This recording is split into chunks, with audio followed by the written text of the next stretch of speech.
உமக்கு மேல் ஒருவரும் இல்லையே, எல்லோருக்கும் மேலாக உயர்ந்தவர். உமக்கு மேல் ஒருவரும் இல்லையே. அல்லேலூயா, அல்லேலூயா, அல்லேலூயா, ஆமென். அல்லேலூயா, அல்லேலூயா, அல்லேலூயா, ஆமென். ஒருவரால் சிருஷ்டிக்கப்படாமலே தாமாக என்றென்றும் இருப்பவர். ஒருவரால் சிருஷ்டிக்கப்படாமலே தாமாக என்றென்றும் இருப்பவர். அல்லேலூயா, அல்லேலூயா. இப்பொழுதும் கூட நீதிமொழிகள் புஸ்தகத்தை பார்த்து கொண்டிருக்கிறோம். 15வது அதிகாரத்தை இப்பொழுது கவனிப்போமாக. மெதுவான பிரதியுத்தரம் உக்கிரத்தை மாற்றும், கடும் சொற்களோ கோபத்தை எழுப்பும். இந்த வசனத்தை நாம் சற்று கவனித்து நம்முடைய வாழ்க்கையிலே அபியாசிப்பது மிக மிக மிக பிரயோஜனமாக இருக்கும். ஏதாவது ஒரு விதத்தில் மற்றவர்களுடைய வழக்குண்டாகி வாதாடுகிறது அல்லது சண்டை போடுகிறது, இதை நிமித்தம் ஏன் போலீஸ் ஸ்டேஷன் போகிறது, அப்புறம் கோர்ட் ஏறுறது. கோர்ட்லாம் ஏறினாக்க எவ்வளவு நஷ்டங்கள் பாருங்கள். அது நஷ்டங்கள் இருக்குதுன்னு தெரியாமே போய் கோர்ட்டுக்கு போயிடுவாங்க. அப்புறமேலு அந்த உள்ளுக்க இருக்கிற ஆத்திரம் அவங்கள மேலும் மேலும் போய் அதில் நிறுத்தி எவ்வளோ பணம் செலவு பண்ணாலும் பரவாயில்ல, எவ்வளோ நஷ்டம் வந்தாலும் பரவாயில்ல, அவனை ஜெயிக்காமல் விடக்கூடாது அப்படிங்கிற மனநிலை கடைசியில் எவ்வளோ பெரிய நஷ்டத்தை ஒரு மனிதனுக்கு மட்டும் இல்லை, குடும்பத்துக்கு, பிள்ளைகள் எல்லாருக்கும் எப்பேற்பட்ட நஷ்டங்களையும் மனவேதனையும் உண்டாக்கும்னு அனுபவித்தவங்களுக்கு தான் தெரியும். ஆனால் கர்த்தர் சொல்லுகிறார், இப்படிப்பட்ட ஆபத்துகள் வருவதற்கு முன்பாக நீ அவைகளை தடுக்க வேண்டும் என்று. சண்டையின் ஆரம்பம் மதகை திறந்து விடுகிறது போல இருக்கும் என்று சொல்லி, ஆதலால் அந்த விவாதம் எழும்பும் முன்னே அதை விட்டுவிடு என்று கர்த்தர் சொல்லியிருக்கிறார். நீதிமொழியில் 15:1 இப்போ கவனிக்கிறோம். மெதுவான பிரதியுத்தரம் உக்கிரத்தை மாற்றும், கடுஞ்சொற்களோ கோபத்தை எழுப்பும். மெதுவான பிரதியுத்தரம் அதான் சாந்தமான பதில். ஒருவேளை நம்முடைய எஜமான் அல்லது பெரியவங்க, ஒரு அதிகாரி, அவங்க நம்மகிட்ட பேசும்போது நாம் ஏதோ தவறு செஞ்சோமோ இல்லையோ, தவறு செஞ்சிட்டோம்னு நினச்சி நம்மளை பற்றி கோபம் விசாரிக்கும்போது எனக்கு என்ன உனக்கு என்ன அப்படின்னு எதையாவது ஒன்று நான் சரியாக தானே செஞ்சேன் அப்படியெல்லாம் ஏதோ சொல்லிட முடியும். ஆனால் அவர்கள் அதிகாரிகள், பெரியவங்க, அவங்கக்கிட்ட பெரிய அதிகாரம் வல்லமை இருக்கிறது. ஆனால் அப்படிப்பட்ட சூழ்நிலையில் மெதுவான பிரதியுத்தரம், ஐயா இது இப்படி அப்படி ஏதோ ஒன்று நீங்கள் சொன்னீங்கன்னா அந்த மெதுவான பிரதியுத்தரம் உக்கிரத்தை மாற்றும். அவனுக்குள்ளே இருக்க ஒரு உக்கிர கோபம் இருக்குது பார்த்தீங்களா, அதை மாற்றும். சண்டைக்காரனோட பக்கத்தில் குடியிருக்க முடியாதுங்க. அது இந்த மாதிரி அதிகாரிகளை தான் வந்துட்டாங்கன்னாக்கா நம்ம நிச்சயமாக பிரச்சனை. மெதுவான பிரதியுத்தரம், அந்த இடத்துல நீங்கள் சாந்தமாக அமைதியுள்ள ஆவியோடு ஒரு தாழ்மையோடு நீங்கள் பேசுனீங்கன்னா அவங்களுடைய கோபத்தையே உக்கிரத்தையே இந்த மாதிரி சாந்த தாழ்மையான வார்த்தைகள் மாற்றக்கூடியது. பைபிள் அப்படி சொல்லுது. கடுஞ்சொற்களோ கோபத்தை எழுப்பும். அவங்க பேசுகிறாங்கன்னு நம்மளும் சேர்ந்து கோபமாக கடுஞ்சொற்கள் கோபத்தை எழுப்பும். ரெண்டு பேருக்குள்ளே கோபம் வந்துருச்சுன்னா அப்புறம் எங்கே போய் முடியும்னு சொல்ல முடியாது. சமயத்தில் குழாய் சண்டையில் ஆரம்பித்து குத்து வெட்டு, அங்கே சாவு, கோர்ட்டு கேஸு, ஜெயிலு, அதெல்லாம் முடிஞ்சு வர்றதுக்குள்ளே எவ்வளோ பணம் செலவு. இதெல்லாம் சாதாரணமாக நடக்கிற காரியங்கள்னு நம்ம பார்க்குறோம்ல. ஆனால் ஆரம்பத்திலேயே நமக்கு ஒரு சாந்தமான ஆவி இருக்குமானால், அந்த சாந்தமான ஆவி வேணும்னு கேட்குறோம், ஆனால் அதை ரொம்ப கஷ்டப்பட்டு தான் அதை வளர்க்க வேண்டி இருக்கிறது. பொதுவாக எல்லா மனிதர்களுக்குள்ளும் எனக்கு ஒரு சுயாதீனம் இருக்கிறது, எனக்கு ஒரு சுயமரியாதை இருக்கிறது, நான் அதை விட்டு கொடுக்க முடியாது, அதெல்லாம் உண்மைதான். ஆனாலும் கொஞ்சம் சாந்தமாக அமைதியாக இருந்து இப்படிப்பட்ட சூழ்நிலையில் பெரிய ஆபத்துகளிலிருந்து நம்ம தப்பிக்கொள்ளக்கூடுமானா, நமக்கு இருக்கக்கூடிய மரியாதை சுற்றிலுமாக இருக்க ஜனங்கள் மத்தியில் பெருக தான் செய்யும், குறைஞ்சு போகாது. இப்படிப்பட்ட சூழ்நிலையில் இவன் இப்போல்லாம் இப்போ சண்டை பிரச்சனையெல்லாம் வந்திருந்தால் எங்கே போய் முடிஞ்சிருக்குமோ அப்படின்னு நினைக்கிற மாதிரி காரியங்கள் இருக்கத்தானே செய்யுது. நம்முடைய வாழ்க்கையில் அதெல்லாம் நடக்கத்தானே செய்யுது. அது குழாய் சண்டையாக இருக்கலாம், அல்லது தெருவில் யாரோ போக்குவரத்தில் இருக்க ஆளாக இருக்கலாம், அல்லது சொந்தக்காரர்களாக இருக்கலாம், பங்கு பிரிக்கிற விஷயத்துலையாக இருக்கலாம், ஏதோ ஒரு விஷயத்தில் அல்லது அதிகாரிகள்கிட்ட வந்து ஏதோ பேச்சு இருக்கும்போது மெதுவான பிரதியுத்தரம், அமைதலுள்ள, சாந்தமுள்ள, மனத்தாழ்மையுள்ள, வழக்காட பதற்றமாய் போகாதேன்னு போட்டிருக்கு பார்த்திங்களா. முடிவிலே உன் அயலான் உன்னை வெட்கப்படுத்தும் போதுன்னு அது வரும். வழக்காட பதற்றமாய் போகாதே, அப்படி போனால் முடிவிலே உன் அயலான் உன்னை வெட்கப்படுத்தும் போது நீ என்ன செய்வாய்? அதாவது பதற்றம், அது இப்போவே பதற்றமாக, அதாவது போகிறீங்க, அந்த வழக்கு வர்றதுக்கு முன்னாடியே நீங்கள் தோத்துட்டீங்கிறத அதை காட்டுது. அது மட்டும் இல்லை, வெட்கப்பட்டு போகிறீங்கிறதையும் சொல்லுது. இதை வந்து யோசித்து அது ஏற்கனவே சில ஆட்கள் வந்து நிதானமாக தாழ்மையுள்ளவர்களாக அன்பாக அவங்க இருந்து பேசிடுறாங்க. அது அவங்க ரொம்ப பாக்கியவான்கள்னு நினைக்கிறேன். ஆனால் பொதுவாக மக்கள் வந்து ஏதாவது ஒரு வம்பு இழுத்துக்கிட்டு, பிரச்சனை இழுத்துக்கிட்டு, கர்த்தர் இயேசுனார் சொல்லியிருக்கு பார்த்தீங்களா. அப்போ மத்தேயு சுவிசேஷம் நான் உங்களுக்கு வாசிக்கிறேன். மத்தேயு சுவிசேஷத்தில் எதிராளி உன்னை நியாயாதிபதி இடத்துல ஒப்புக்கொடாமலும், நியாயாதிபதி உன்னை சேவனிடத்தில் ஒப்புக்கொடாமலும், நீ சிறைச்சாலையில் வைக்கப்படாமல் இருக்கும்படியாக நீ உன் எதிராளியோடு வழியில் இருக்கும்போதே சீக்கிரமாய் அவனுடனே நல்மனம் பொருந்தாவிட்டால் ஒரு காசும் குறைவின்றி கொடுத்து தீர்க்க மட்டும் நீ அவ்விடத்திலிருந்து புறப்பட மாட்டாய் என்று மெய்யாகவே உனக்கு சொல்லுகிறேன். அதாவது வம்பு தும்புக்கு போகிறது, பிரச்சனையெல்லாம் வராமல் தடுக்கிறது, பிரச்சனை வந்த ஒரு பாடு பார்க்கலாம்ல, வராமல் தடுக்கிறது விவேகி, ஞானம் உள்ளவர்கள். இந்த விவேகம், ஞானம், நீதி, நிதானம் இவைகளை பற்றி நமக்கு சொல்லிக் கொடுக்க தான் அந்த நீதிமொழிகள் எழுதியிருக்கு. ஆனால் பாருங்கள், பொதுவாக நம்ம வாழ்க்கையை நான் இப்படித்தான் அப்படித்தான்னு சொல்லி ஏதாவது வம்பை இழுத்து எவ்வளவு நாள் கோர்ட்டுக்கு இழுபடுறது, இல்லை பஞ்சாயத்துக்கு எத்தனை பேர் பக்கம் போய் காலில் விழுந்து ஐயா இப்படியா அப்படியான்னு கேட்குறது.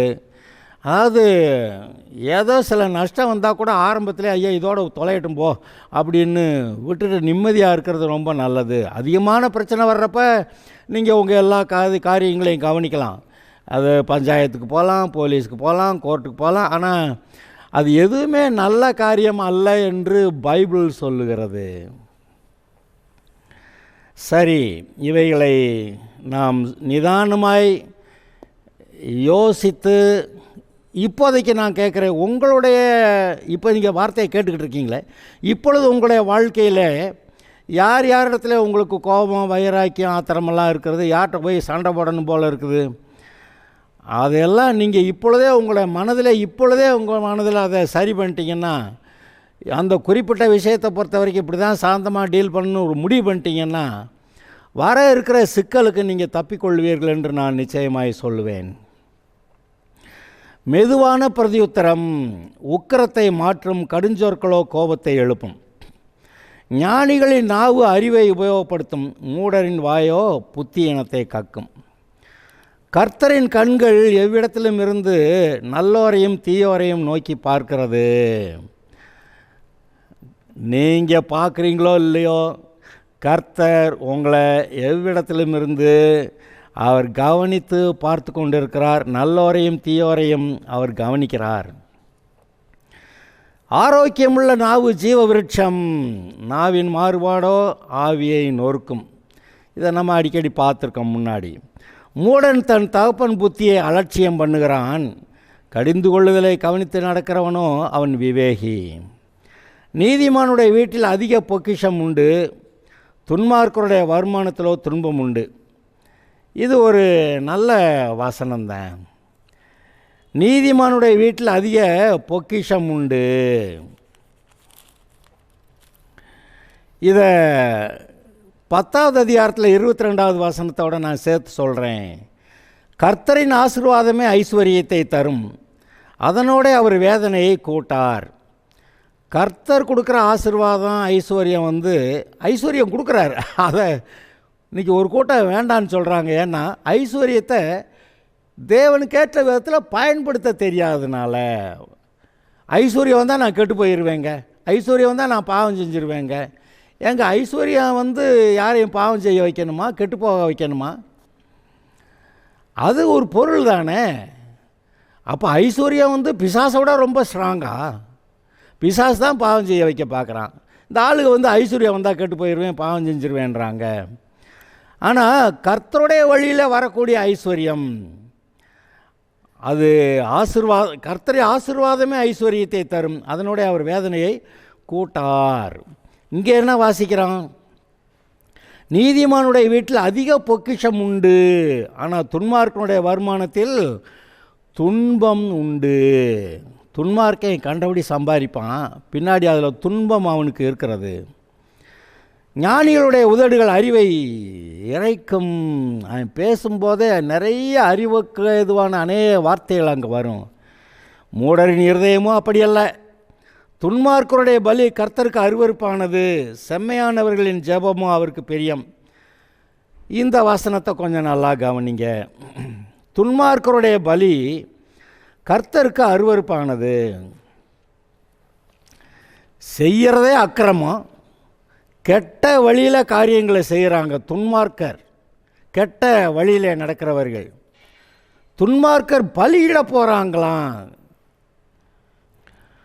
கர்த்தருக்கு பலியிடுறேங்கிறாங்க. கர்த்தருக்கு பலியிடுறேன்னு சொல்கிறத இவர் என்ன சொல்கிறாரு? கர்த்தருக்கு அருவருப்பானது. நீங்கள் வேறு எங்கேயாவது வாசிச்சிருக்கீங்களா? அஞ்ஞானிகள் பலியிடுகிறதே தேவனுக்கல்ல, பேய்களுக்கே பலியிடுகிறார்கள்னு எங்கேயாவது வாசிச்சிருக்கீங்களா? பைபிளில் வாசிங்க, தேடி பாருங்க. ஆமாம், அப்படி எழுதியிருக்குல்ல. அஞ்ஞானிகள், தேவனற்றவர்கள் பலியிடுகிற பலிகள் தேவனுக்கல்ல, பேய்களுக்கே பலியிடுகிறார்கள் என்று. சரி, இங்கே துன்மார்க்கருடைய பலி கர்த்தருக்கு அருவருப்பானது. துன்மார்க்கன் பண்ணுற ஜபமும் அருவருப்பானது தான். துன்மார்க்கர் என்ன செய்ய? ஒரே ஒரு ஜபம் பண்ணலாம். ஐயா, ஆண்டவரே, இவ்வளோ நாள் அப்படி ஆகிப்போச்சு, இன்னுமே நான் மனம் திரும்புகிறேன், என்னை மன்னிக்கணும்.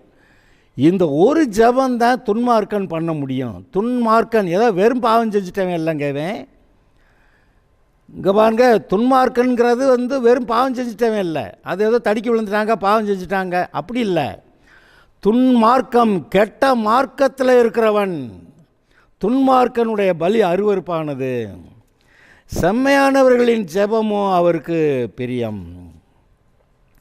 பாவத்தை மறைக்கிறவன் வாழ்வடைய மாட்டான், ஆனால் அதை அறிக்கை செய்து விட்டு விடுகிறவன், அதை செம்மையாய்க்கிறவன். செம்மையானவர்களுடைய ஜெபமோ அவருக்கு பிரியம். துன்மார்க்கனுடைய வழி கர்த்தருக்கு அருவருப்பானது, நீதியை பின்பற்றுகிறவனையும் அவர் நேசிக்கிறார்.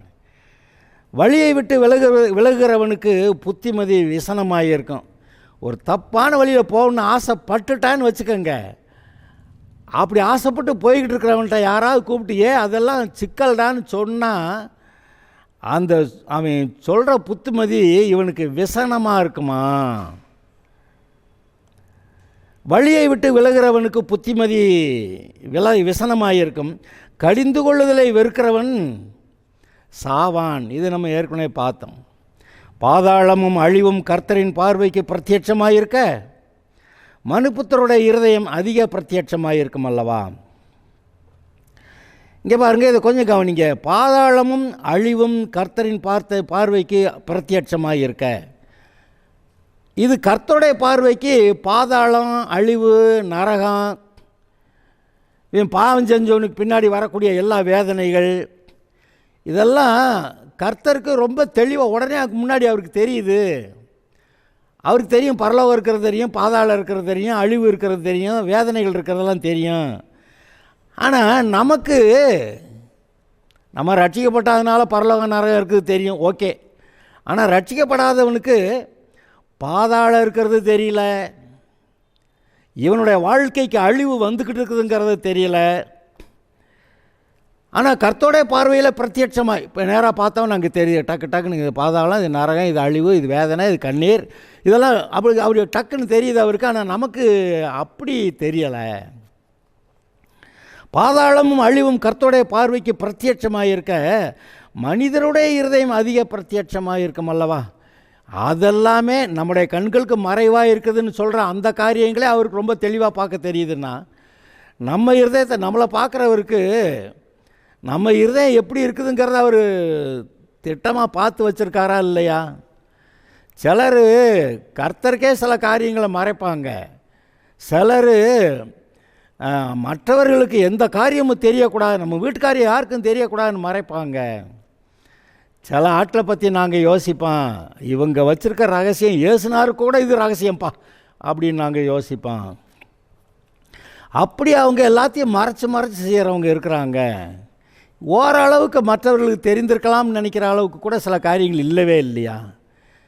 சில ஆட்கள் ரொம்ப மோசங்க. சரி, பாதாளமும் அழிவும் கர்த்தரின் பார்வைக்கு பிரத்யட்சமாக இருக்க, மனுபுத்தருடைய இருதயம் அதிக பிரத்யட்சமாக இருக்கும் அல்லவா. எல்லாம் தெளிவாக தெரியும்ல. அப்புறம் கடைசிக்கு நியாய தீர்ப்பை போட்டு தீட்டிடுவார்ல. பரியாசக்காரன் தன்னை கடிந்து கொள்ளுகிறவனை நேசியான், ஞானவான்களிடத்திலே போகவும் மாட்டான். பரியாசக்காரன் ஞானவான்கள்கிட்ட போகவே மாட்டானா.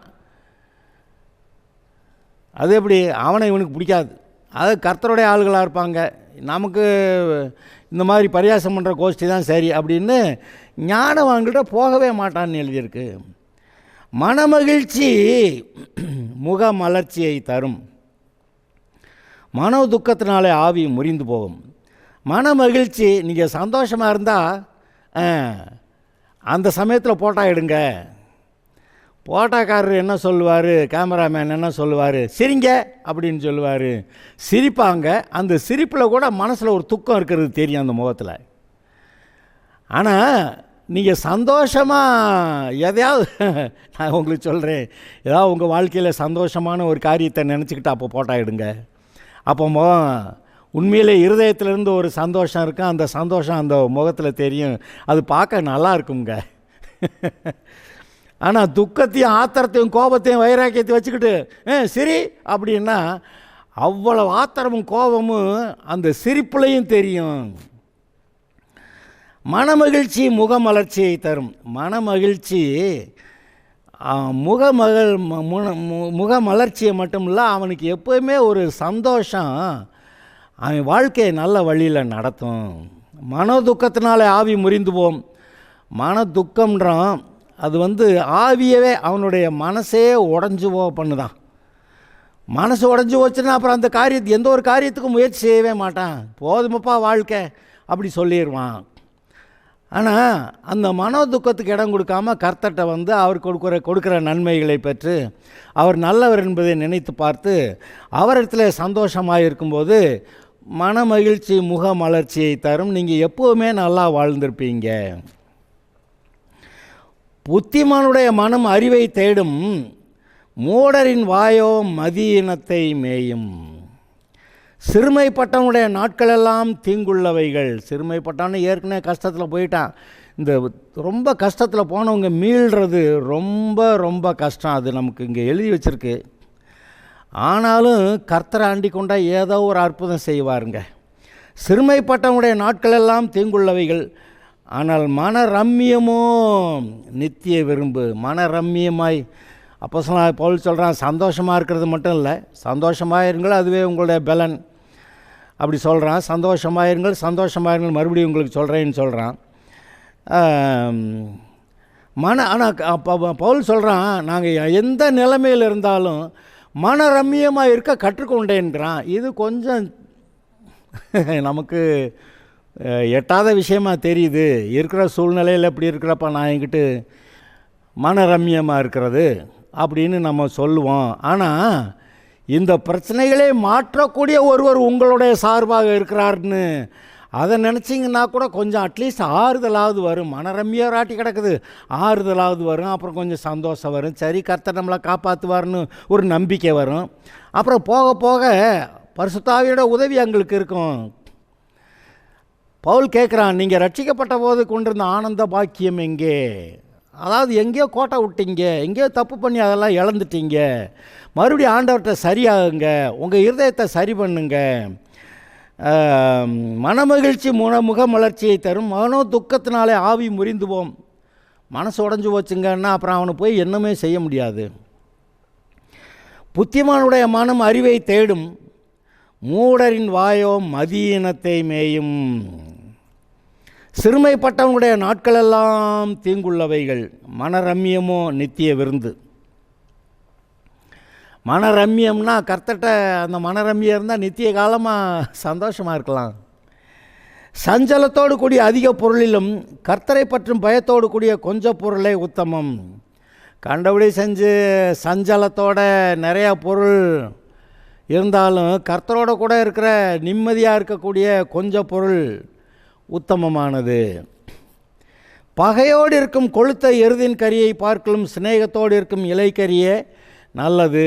நல்ல மீன், பிரியாணி, முட்டை எல்லாம் அடித்து தீட்டலாம் அப்படின்னு போனால் அது பகையோடு கூட வரக்கூடியதுன்னா அது வேண்டாமியா. வெஜிடேரியன் சாப்பாடு, சோறு, ரசம் இருந்தால் போதுமியா அப்படி சொன்னால் அது நல்லது.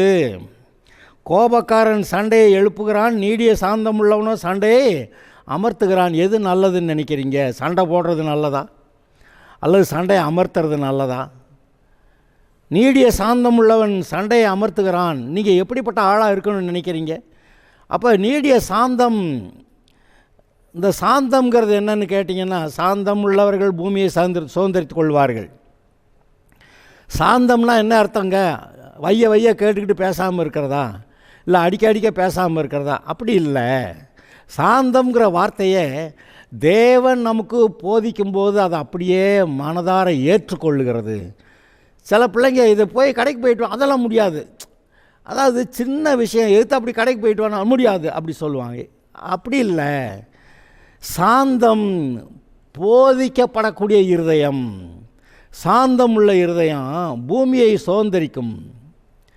அவங்க காலப்போக்கில் பார்த்திங்கன்னா அவங்களுக்கு இருந்த வீடு, நிலம், ஆஸ்திகளை பார்த்திங்கன்னா காலப்போக்கில் அவங்க குடும்பத்தில் நிறையா அப்படி ஆஸ்திகள் வந்துடும். சாந்த குணமுள்ளவர்கள் பூமியை சுதந்திரிப்பார்கள். அதாவது இயேசுவோட வருகையில் மறுபடியும் 1000 வருஷ சாட்சியில் இருப்போங்கிறதெல்லாம், புதிய வானம் புதிய பூமியில் இருப்போங்கிறதெல்லாம் உண்மை. ஆனால் இந்த பூமியில் இப்போவே நீங்கள் அதிக நல்ல ஒரு வாழ்க்கையை வாழலாம். உங்கள்கிட்ட சாந்தமுள்ளவர்கள், தேவனால் போதிக்கப்படக்கூடியவர்கள், பிரச்சனை இல்லாமல் ஆஸ்திகளையும் உடையவர்களாக இருப்பார்கள். சோம்பேறியின் வழி முள்வேலிக்கு சமானம், நீதிமானுடைய வழியோ ராஜபாதை. சோம்பேறி நம்ம ஏற்கனவே பார்த்துருக்கோம், அந்த வழி முள்வேலிக்கு சமானமாக, நீதிமானுடைய வழியோ ராஜபாதை. ஞானமுள்ள மகன் தகப்பனையை சந்தோஷப்படுத்துகிறான், மதியற்ற மனுஷனோ தன் தாயை அலட்சியம் பண்ணுகிறான். பிள்ளைகள் பெற்றோருக்கு எப்படியெல்லாம் இருக்கிறாங்கன்னு பாருங்களேன். ஞானமுள்ள மகன், அது யார்? கர்த்தருடைய வழியில் நடக்கிற, கர்த்தருடைய ஆலோசனை கேட்டு நடக்கிறவன் தன் தகப்பனை சந்தோஷப்படுத்துகிறான். ஏன்னா இவன் ஆசீர்வாதமாக இருப்பான், யாருமே இவன் மேலே குற்றம் சொல்ல மாட்டாங்க. இந்த மாதிரி நல்ல பையன் ஒருத்தன் இன்னார் மகன்னாக்க அந்த தகப்பனுக்கு நல்ல பேர் அந்த சமுதாயத்தில். ஞானமுள்ள மகன் தகப்பனை சந்தோஷப்படுத்துகிறான், மதியற்ற மனுஷனோ தன் தாயை அலட்சியம் பண்ணுகிறான். தாய் சொல்லக்கூடிய புத்திமதி எல்லாத்தையும் அடி எனத்தையே சொல்லிட்டு போ அப்படின்ட்டு அலட்சியம் பண்ணுகிறான். இயேசு அசட்டை பண்ணப்பட்டவராக இருந்தார்னு போட்டிருக்கு பார்த்தீங்களா?